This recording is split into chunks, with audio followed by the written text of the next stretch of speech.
இந்த உலகத்துல உள்ள எல்லா உயிர்களுக்கும் தண்ணீர் மிக முக்கியமானது. அதுபோலத்தான் மனிதனுடைய உயிர் வாழ்க்கைக்கும் தண்ணீர் அத்தியாவசியமானதாக காணப்படுது. ஒரு மனிதன் எப்போது தண்ணி குடிக்க வேணும், எவ்வளவு தண்ணீர் ஒரு நாளைக்கு குடிக்க வேணும் அப்படின்னு சொல்லித்தான் நாங்க இன்னைக்கு இந்த காணொளியில பார்க்க போறோம். அதுக்கு முன்னாடி நீங்க இப்பதான் முதலா இந்த சேனலை பார்க்குறீங்கன்னு சொன்னா, மறக்காம சப்ஸ்கிரைப் பண்ணிட்டு அப்படியே பெல் பட்டனையும் பிரஸ் பண்ணுங்க.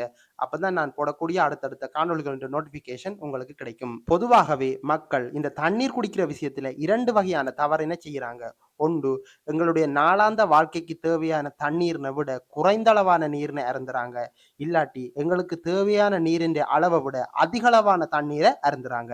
இந்த இரண்டுமே மனிதனுடைய உடலுக்கு பாதிப்பை ஏற்படுத்தக்கூடிய ஒன்றுதான். இதனாலதான் மக்கள் ஒரு நாளைக்கு எவ்வளவு தண்ணீர் குடிக்க வேணும் என்ற கேள்வியை அடிக்கடி மருத்துவர்களிடம் கேட்கிறாங்க. ஒரு சராசரி மனிதன், அதாவது நார்மலா கிட்னி ஃபங்க்ஷன் ஆகிற ஒரு ஆள் ஒரு நாளைக்கு 2 தொடக்கம் 2.5 லிட்டர் வரையான தண்ணீரை பருகலாம் அப்படின்னு சொல்லி மருத்துவர்கள் பரிந்துரைக்கிறாங்க. இதுவே பிசிக்கல் ஆக்டிவிட்டீஸ்ல ஈடுபடுகின்ற ஆட்கள், அதாவது எக்ஸசைஸ், யோகா, ஓட்டப்பயிற்சி, ஜிம்னாஸ்டிக் போன்றவற்றில் ஈடுபடுகின்ற ஆட்கள் கட்டாயம் 3 தொடக்கம் 4 லிட்டர் வரையான தண்ணீரை பருக வேண்டும். பல பேருக்கு உள்ள பெரிய பிரச்சனையே இந்த தண்ணீரை எப்ப குடிக்க வேணும் என்றதுதான். சில பேரை பார்த்தா இந்த தண்ணியை எப்பயுமே பக்கத்துல வச்சு கொஞ்சம் கொஞ்சமா தண்ணி விடாய்க்காத நேரத்திலும் கூட குடிச்சு கொண்டே இருப்பாங்க.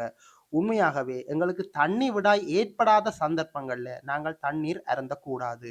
நாங்கள் எப்போது தண்ணீரை அருந்த வேண்டும் என்று சொன்னால், எங்களுக்கு தாகம் எடுக்கின்ற பொழுது மட்டும்தான் நாங்கள் தண்ணீரை அருந்த வேண்டும். இவ்வாறு நாங்கள் தண்ணீரை அருந்துகின்ற பொழுது, ஒரு மணத்தியாலத்துல 1 லிட்டருக்கு அதிகமாக அருந்தாதவாறு நாங்கள் பார்த்துக் கொள்ள வேண்டும். மருத்துவர்கள் என்ன சொல்லுகின்றார்கள் என்று சொன்னா, ஒரு மணத்தியாலத்தில் ஒரு மனிதன் 850 மில்லி தொடக்கம் 1 லிட்டர் வரையான தண்ணீரைத்தான் பருக வேண்டும் என்று சொல்லி, அதை விட கூட அருந்தும்போது அது எங்களுடைய உடம்பில் உள்ள சோடிய அளவில மாற்றங்களை ஏற்படுத்தும். இதனால எங்களோட உடல்ல சில பிரச்சனைகள் ஏற்படும் அப்படின்னு சொல்லி சொல்றாங்க. இதனால நாங்கள் ஒரு மணத்தியாலத்துல 850 தொடக்கம் 1 லிட்டர் வரையான தண்ணீரை மட்டும்தான் நாங்கள் குடிக்க வேணும். அதுக்கு அதிகமான தண்ணீரை நாங்கள் அருந்தாதவாறு பார்த்து கொள்ள வேணும். அநேகமான மனிதர்கள் வேலைப்பளுவின் காரணமாகவும் அவர்களின் அசண்டையினம் காரணமாகவும் தினமும் 1 லிட்டருக்கு குறைவான தண்ணீரினையே அருந்துகின்றார்கள். இப்படி தினமும் 1 லிட்டருக்கு குறைவான தண்ணீரை அருந்திக் கொண்டு வரும்போது அது எங்களோட உடல்ல பல்வேறு உடல்நல பிரச்சனைகளை ஏற்படுத்தும். நாங்கள் சரியான அளவில தான் தண்ணீரை அருந்துகின்றோமா என்பதை எங்களுடைய சிறுநீரை வைத்தே நாங்கள் கண்டுபிடித்து விடலாம்.